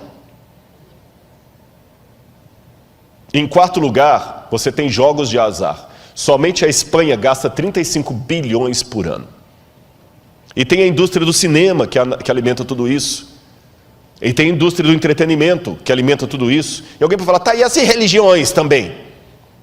Bom, eu não posso falar de todas as religiões, mas eu posso dizer que na igreja adventista às vezes tem problema financeiro. Eu já vi vários. Mas quando o pastor é descoberto, ele é demitido sumariamente. Nunca mais é reingressado ao ministério. Se houve alguma exceção à regra, pode ter sido que tenha havido. Não estou negando. Pode ter sido o caso de algum pastor adventista que passou a mão e por padrinhamento tenha ficado? Pode ter sido. Mas não é a regra. Não é a regra. Eu já vi alguns passando a mão até ser descoberto. Tanto é que a igreja tem o auditor. Não estou dizendo que a igreja adventista é a fina flor dos flores feno. Não, eu convivo nela, eu sei que há problemas. Quer um exemplo de problema na igreja? Está falando para você aqui agora. Está um problema da igreja falando para você aqui agora. Convive comigo, você vai ver que eu tenho muitos problemas. Mas eu sei que a igreja não brinca. E o dízimo não fica na igreja local. O dízimo é distribuído. E lá tem a percentual, e vocês podem pegar na internet, peguei na internet, como é que o dízimo é distribuído, quanto que vai para cada canto. Essa igreja aqui não fica um centavo do dízimo nessa igreja. Ela partilha com todos os outros. Por isso que qualquer pastor adventista pode ter o mesmo salário, quer ele seja pastor de uma igreja grande como essa, cheia de empresários, ou seja pastor de uma igreja desse tamanhozinho. O que diferencia, é lógico, são os auxílios, porque você não quer comparar o aluguel de alguém que mora em Brasília com o aluguel de alguém que mora em Jequié. Vocês entenderam? Eu não ganho pontos a mais, o pastor Douglas tem doutorado. Compara o preço do salário de um diretor, de um pró-reitor, compara o salário de um pró-reitor de uma universidade pública aí com o salário dele. Eu ganho mesmo tanto que ele. Ele não é meu chefe, Diretamente, mas indiretamente porque no guarda-chuva eu sou professor, ele é diretor, mas o meu salário é o mesmo do meu chefe, que tem o mesmo cargo que ele. O meu salário é o mesmo do reitor dessa escola. O meu salário é o mesmo do pastor Toninho, que é o diretor da Novo Tempo, que se fosse um executivo, estaria ganhando aí pelo menos uns 35... Uma vez eu perguntei para uma empresária, se ele fosse... 35 mil é o que ele ganharia para começar. E ele não aceitaria. E pode ter certeza, o salário de um pastor está bem longe disso. Então há problemas financeiros na igreja adventista? Há. Até serem descobertos. Que a hora que é descoberto, o camarada... Entenderam? E eu sou dizimista. Eu posso falar porque eu devolvo meu dízimo. Devolvo meu dízimo e mais ainda, eu tenho a felicidade de dizer que alguns soldos que eu tenho, vai tudo para o NASP, não fica nada no meu bolso. Porque eu assino todos os anos uma declaração de interesse de conflito, e quando, por exemplo, eu dou consultoria para um canal de TV, para um documentário, para uma coisa, o que pago não vem para o meu bolso. Eu já assinei e é de bom grado, e falo perante todo mundo para ouvir. Eu recebo alguma coisa que vem de outras fontes e não vem para o meu bolso, vai tudo para o NASP. O NASP está fazendo uma poupançazinha, a gente construiu o Museu de Arqueologia. Eu vivo exclusivamente do salário de professor. Tá bem? E mesmo que houver problemas, eu não sei nadar, mas eu aprendi uma coisa, se alguém estiver afogando, não pule, serão 2 mortos ao invés de 1. Se o outro rouba, e você por causa disso também não devolve o que pertence a Deus, são 2 ladrões que Deus vai cobrar. O que não usou bem os dízimos e você que não devolveu. Agora, a sociedade está entrando ralo abaixo. E se a gente economizasse um pouco em pornografia, jogos de azar e outras coisas mais, e desperdício de comida, nós teríamos dinheiro para saciar a fome no mundo, porque só de desperdício de comida são 750 bilhões de dólares todo ano. É por isso que temos aqueles contrastes. E não venho falar que eu estou com gordofobia, que agora tudo você tem que tomar cuidado. Estou apenas mostrando o contraste de uns passando fome e outros. Agora consideremos mais alguns textos para eu terminar. Ellen White de novo. O tempo de graça não durará muito mais. Deus está retirando da terra sua mão refreadora. Por longo tempo ele tem falado a homens e mulheres mediante a atuação de seu espírito, mas eles não têm atendido ao seu apelo. Agora está falando ao seu povo por meio de seus juízos. Será que o Covid já não é uma demonstração dos juízos de Deus? Por que a gente tem medo de falar isso? Por que eu acredito que o fogo que caiu em Sodoma e Gomorra é fogo de Deus? Por que eu acredito que as pragas que caíram no Egito é praga de Deus? Por que o Covid? Não fale, por quê? Rodrigo, mas você está me ofendendo, porque o meu pai morreu de Covid. Não estou. Sabe por quê? Eu dei o exemplo ontem aqui. Babilônia não veio por acidente de história. Foi Deus que mandou a Babilônia como um juízo sobre Israel. E Daniel, sendo fiel a Deus com seus companheiros, foi parar onde como escravo? Na Babilônia. Então, até que o fechamento da porta da graça aconteça, pessoas fiéis a Deus acabam sendo atingidos pelo juízo de Deus. A única diferença é o seguinte: se Deus permite que um filho, uma filha dele fiel, sofra as consequências do seu juízo antes do fechamento da porta da graça, é para que aquilo sirva de testemunho para outros, da mesma maneira que ele permite o martírio de pessoas que morrem por sua fé. Então, se o seu pai, se a sua mãe é uma pessoa fiel a Deus, e Deus não impediu que ele morresse de Covid, leia da seguinte maneira: Deus não impediu que o seu pai morresse de Covid, como também não impediu que o apóstolo Paulo morresse degolado, mesmo sendo tão fiel a Deus. Deus permitiu que o seu pai morresse por causa desse vírus que veio da China, como permitiu que Daniel fosse para a Babilônia. Mas o fato de Daniel sofrer o revés da Babilônia não significa que a Babilônia não era um juízo de Deus sobre o seu povo. Entendeu minha comparação? Ficou esclarecido? Será que o Covid não é mais um dos juízos que Deus está permitindo para nos acordar? Vamos continuar aqui. Olha as pragas do fim. Depois você vai ler em sua casa Apocalipse 16, vai falar das pragas. Mas o que me chama a atenção são 2 coisas. Em primeiro lugar, Apocalipse 11, verso 18, fala que é chegado o tempo para destruíres os que destroem a terra, Há 2000 anos Deus falou que o ser humano ia chegar a uma situação de poder destruir a terra. E quando ele vai falar das pragas, Deus coloca as pragas numa linguagem muito interessante. Ele fala que os rios se tornarão como sangue de morto. Como é sangue de morto? É vermelho? Sangue de morto é escuro, é fétido, é quase coagulado. Como estão os rios? Como é que está o Tietê? Como é que está o Pinheiros? Deus falou que o sol ia esquentar sobre o povo. A camada de ozônio agora, efeito estufa. Deus falou que iam vir pestes perniciosas. Olha aí o tanto de doença. Mas, olha o que Ellen White escreveu. As pragas podem ser o megafone de Deus, lembrando de C.S. Lewis. Ela diz, as pragas de Deus já estão caindo sobre a terra, arrebatando os edifícios suntuosos como um sopro do fogo de Deus. Esses juízos não farão que os cristãos professos caiam em si. Deus permite que sobrevenham para que o mundo se acautele e os pecadores temam e tremam diante dele. Um pouquinho das taças da ira de Deus já tem permissão para cair na terra.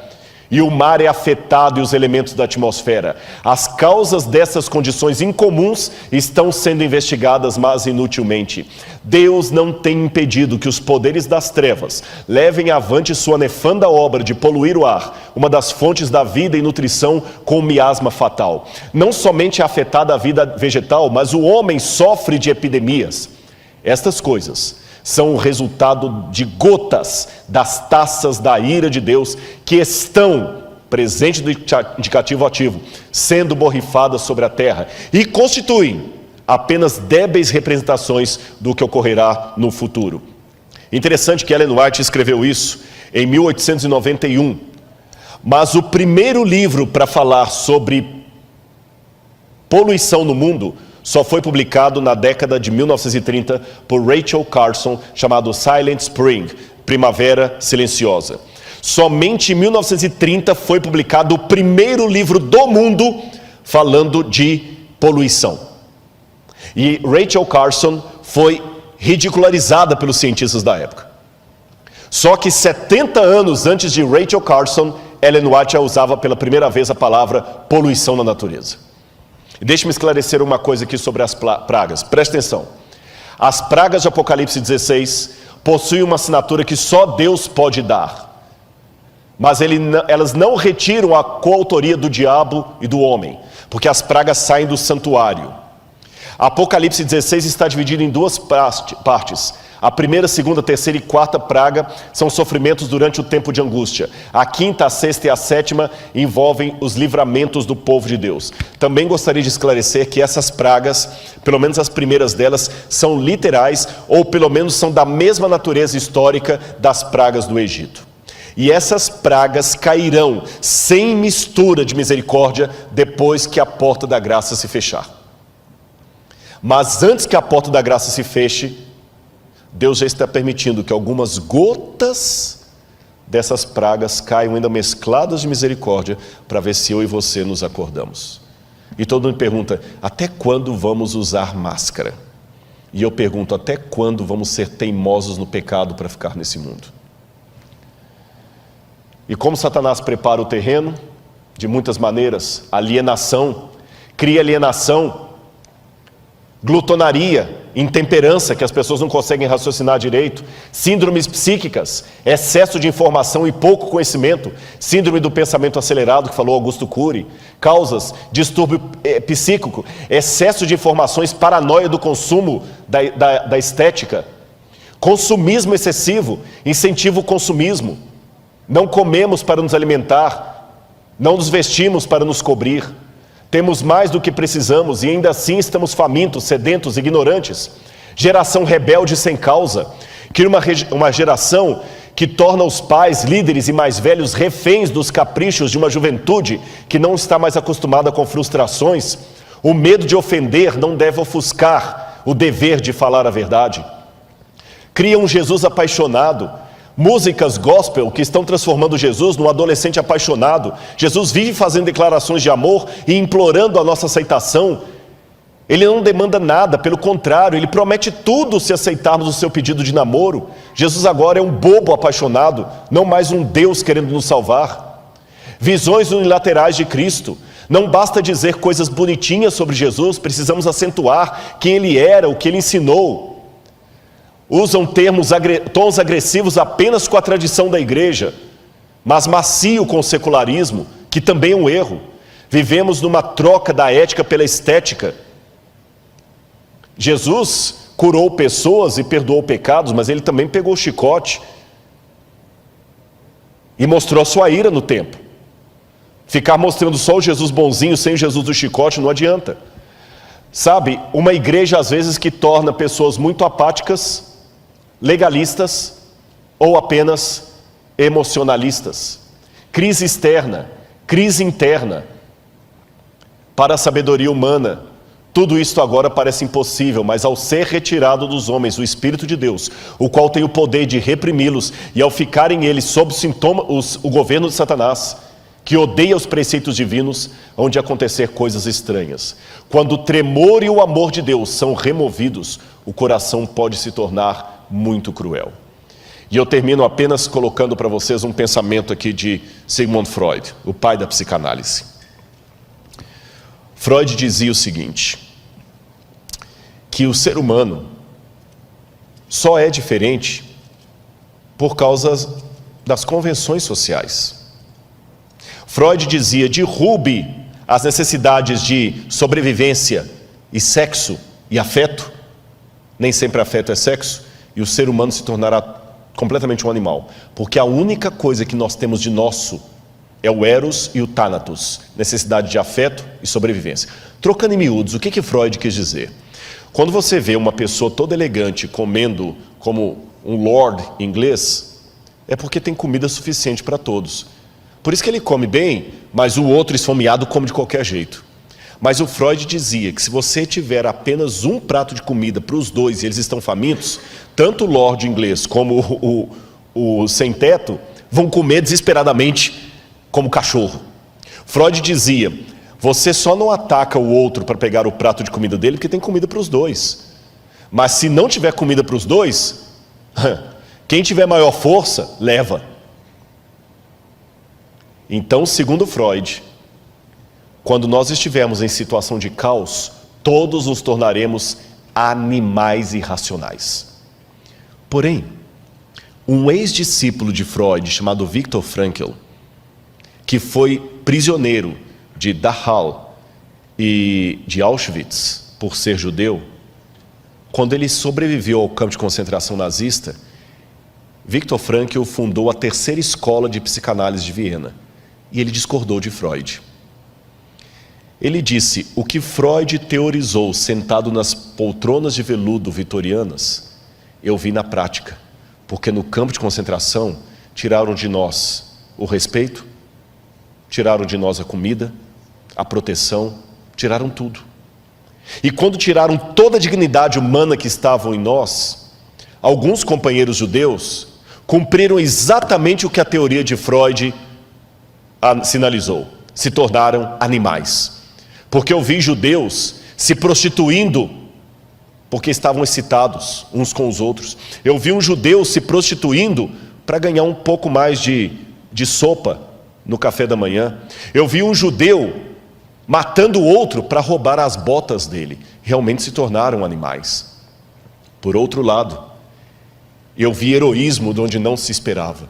Eu vi alguns se tornando mártires. Eu vi judeu trocando de lugar com judeu para ser fuzilado no lugar de alguém que era mais velho. Eu vi alguém que estava com fome dar o seu prato de comida para o outro porque ele estava mais debilitado. Eu vi alguns tirando energia, força e solidariedade de onde menos se esperava. Então o que eu concluo, discordando de Freud, dizia Viktor Frankl, é que diferente do que ele teorizou, na hora da crise, é que as máscaras caem. Aí que o verdadeiro caráter vem à tona. Na hora da crise, alguns se transformam em porcos, mas outros se transformam em santos. quando o fechamento da porta da graça ocorrer. Ou até um pouco antes. Porque eu acho que o Espírito Santo não vai sair da terra assim de maneira estanque, ele vai começar a sair aos poucos. Que o mundo estiver completamente enlouquecido, louco, varrido. Eles não vão estar tão unidos assim, porque o Apocalipse fala que os 10 chifres vão se unir com a mulher, mas vão odiar a mulher. Então o Irã vai continuar odiando os Estados Unidos, a China vai continuar odiando a França e assim por diante. Os de esquerda vão continuar odiando os de direita, os ateus vão continuar sendo ateus. Mas assim como todos obrigatoriamente se uniram em torno do Covid, eles vão se unir em torno do anticristo, nem que seja provisoriamente. E quando, como diz o catecismo, como disse Billy Graham, como disse o Didarré, como disse Ellen White, quando o diabo fizer parecer que Cristo veio, meu Pai, que Deus nos proteja da loucura coletiva desse mundo. Porque muitos se transformarão em porcos, mas outros se tornarão santos. Qual dos dois papéis você desempenhará? Fique ao lado de Jesus. Eu quero convidar o dueto para cantar a música final. E durante a música eu vou pedir para eles colocarem o QR Code. Se você sentir no seu coração o desejo de estudar mais a Bíblia, conhecer mais isto, entre em contato através do QR Code. Aceite esse apelo, aceite a Jesus. Materialize isso através do QR Code. Mas Rodrigo, peraí, eu sei que você ficou até agora, o tempo está estourado, mas você só falou de desgraça, tragédia. Onde é que está o bem de tudo isso? Quando a gente está com quem você ama, você não tem medo. Uma vez um pai perdeu a esposa num grave acidente. E ele chegou em casa, e ele não quis ir para casa de ninguém, e depois do velório, ele estava na sala, tudo escuro, ele chorando, Deus, o que vai ser da minha vida, como é que eu vou criar minha filha? Daqui a pouquinho, ele só viu um chorinho, papai, vem cá, papai está aqui. E os passinhos vindo no corredor assim, com medo, estou com medo, vem cá, papai está aqui. Estou com medo, papai está aqui. Ela foi para o colo dele, e ela falou assim, papai, a mamãe não vai voltar, né? Não. Eu estou com tanto medo, papai. Eu tenho medo do escuro. Sim, mas papai está aqui. O senhor está aqui. Nem precisa acender a luz. Eu estou com saudade da mamãe. Eu estou com medo do escuro. Mas eu sei que o senhor está aqui em casa. Então eu vou dormir tranquila. Eu vou contar para você uma coisa. Quando ele colocou a filhinha de volta na cama, ele virou para Deus e fez a mesma oração. Pai, estou com medo, está escuro, eu não posso ver o seu rosto, mas eu sei que o Senhor está aqui. E é essa oração que depois da música eu vou querer fazer com você. Eu estou com medo. Estou com medo. Não pense que é fácil falar as coisas que eu tenho falado aqui. Eu tenho medo de um monte de coisa. Tenho medo da lacração. Tenho medo de não entenderem. Tenho medo de perder quem eu amo. E para piorar, eu não consigo ver o rosto de Deus. Mas Ele fala ao meu coração, filho, eu estou com você. Ele fala através das pessoas que vêm me dar testemunho. Rodrigo, obrigado, sua mensagem serviu para mim. Então, eu posso virar para Ele e falar, Senhor, está escuro nesse mundo, eu não posso ver o Teu rosto, e estou com medo, mas eu sei que o Senhor está comigo. Se for preciso, eu vou enfrentar o tempo de angústia. E quero ter você comigo. Confia em Deus. Confia em Deus.